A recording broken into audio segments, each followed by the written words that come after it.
Well, I've just been to our 7-Eleven to replenish my Leo, and I've had a bit of a belly laugh while I was in there. There's a chiller cabinet, and in that chiller cabinet there's cheesecakes and cream cakes and all sorts of things. I mean, it's fantastic. And I very often I'll get a blackcurrant or a blueberry cheesecake, which I quite like. And then my mind wandered and I looked over and there was a gatto there. You know, a Black Forest gatto. Except it's not called Black Forest gatto now. It's called Dark Forest gatto. How bloody ridiculous can you get? I had to have a laugh. It's about 11:30 in the morning and it's warm. And I'm in the orchard and I'm planting out the 3 trees that Patnery and Dave had sent up to me. And I've chosen this spot in the orchard because it's partial shade but a lot of sun. And later on in the year I'll trim some of these branches off because the sun goes that way around. I'll trim some of those branches off. The two big heavy branches on the lamyai will come off once it's finished fruiting. So this will be, well, a lot of sun. Now, I've dug the holes twice as big as the pot, twice as deep as you should do. I've got the watering tubes lined up ready to go in to deliver water directly to the roots in the dry season when I get the hose pipe out. I've got some of my fantastic compost to go in the bottom, some wood ash to mix with the compost in the bottom, some bone meal and a bit of blood meal, and that along with the quite rich soil that's already in the orchard should be a good start for these young fruit trees. Absolutely. I'm going to crack on with it now. There's so much to do. You'd laugh. I was talking to Ian Welldale yesterday and I said, I've got a problem, Ian. He said, what? I said, my preferred day is tomorrow. He said, when? I said, all the time. Oh, I'll do that tomorrow. I'll do that tomorrow. Oh, I've had enough. I'll do that tomorrow. Oh my word. Of course, I like November, December, January. I mean, I love the rainy season, but I like November, December, January here simply because it's the cool months. You know, and look at these wonderful Asian figs here. They will turn black and very sweet and very juicy. Look at all these on here, look, full of them. And the birds will love those. I mean, I eat them myself because they are really good. And the only thing that I do to this tree is water it. I try and keep it weed free at the bottom, which isn't difficult, but it's got a degree of rice husk mulch down there. And it gets a liberal dose of cow shit once a year, and that's it. So I'm going to crack on and plant these. I've drained the bird bath. The big bird bath is still active, but I've drained this one because it's the season and we were getting quite a lot of mosquitoes in and around the orchard. So I thought, well, I'll get rid of that mosquito hatching place there.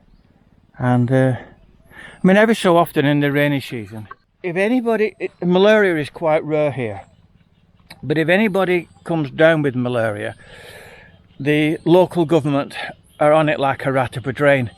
They come out and they spray that entire area, and I'm talking about the entire area, with it looks like there's a massive explosion going on. It's clearly a mosquito insecticide, plumes up in all this smoke and kills whatever mosquitoes or larvae that's there. So they do get on with it, but it is a rare thing, malaria here.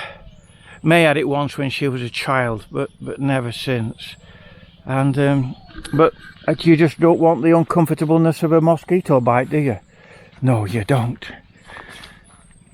Right, So my grapefruit is still bouncing on with some lovely new growth.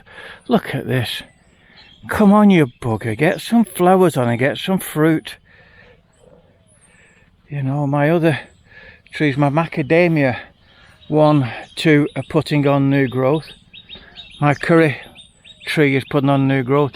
The Thai Manao, the Thai limes, the 3 I planted down there, they're putting on new growth. The apple tree is cracking on new growth.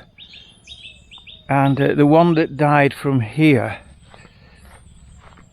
I'm going to fill this full of my good compost, turn it in, add the blood meal, the bone meal, the wood ash, and then I'll plant another apple tree. I'll buy another apple tree online and try it in there.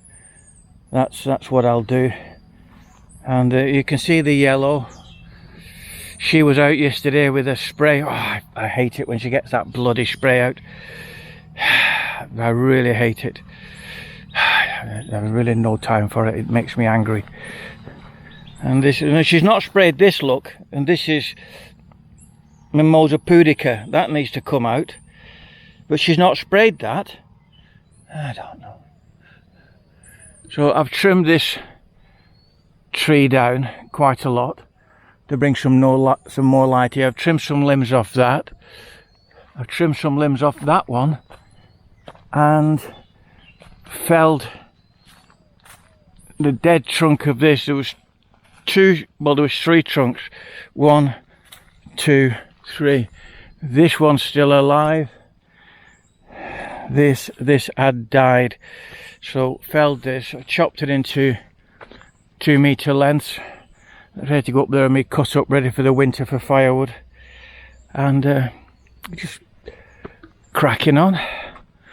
Right, you know, a small Thai grapefruit, some forming, more Thai grapefruits, some forming here.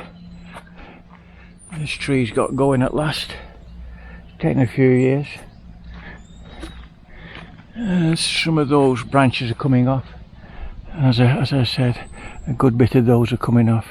In fact, I might top this off at about 3 meters tall, and because it's a bit surplus to requirements, and a few of those I'll pollard that a little bit, and I might take off this mango here.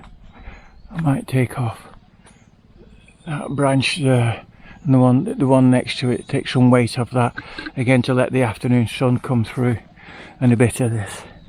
Anyway, enough stalling, to work. Well, there we are, Pratnery, your beautiful lemon and I think finger lime trees are planted now in the orchard, and good quality as well. Thank you very much. And for anybody interested, I'm going to put a link to their channel in the description below. It's a link well worth following. Lovely couple, fantastic story, building this farm from scratch, making a living in Thailand. You know, go and have a look and click subscribe. Don't forget to give them a thumbs up. It'll be greatly appreciated. See you soon. Bye bye from a very, very warm lunchtime Chiang Rai.